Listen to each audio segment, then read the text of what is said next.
ہم کریں گے ہر مظلوم کی حمایت۔ السلام علیکم ناظرین، میں ہوں حورین فاطمہ اور آپ دیکھ رہے ہیں حمایتی نیوز HD چینل۔ نظر ڈالتے ہیں آج کی اہم خبر پر۔ احمد بٹ کے بیٹے فہد بٹ رشتہ ازدواج میں منسلک ہو گئے، جن کی پروقار دعوت ولیمہ کی تقریب cantt view marriage hall GT road Rahwali cantt میں منعقد ہوئی، جس میں سابق MP بیرسٹر بلال فاروق تارڑ، مضبوط ترین امیدوار حلقہ PP 35 وزیر آباد چودھری انصر محمود سندھو نے خصوصی شرکت کی۔ عوام نے اپنے ہردل عزیز لیڈر بلال فاروق تارڑ انصر محمود سندھو کو اپنے درمیان پا کر خوب سیلفیاں بنائیں اور محبتوں کا اظہار کیا۔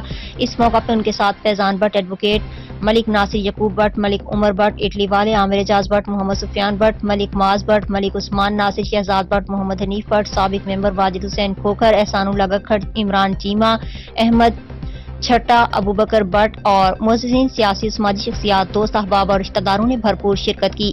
آنے والے مہمانوں کی شاندار کھانے سے تواضع کی گئی۔ مجموعی طور پر بہت اچھا پروگرام سر انجام پایا۔ سب احباب نے نوبیاحتہ جوڑے کے لیے نیک خواہشات کا اظہار بھی کیا۔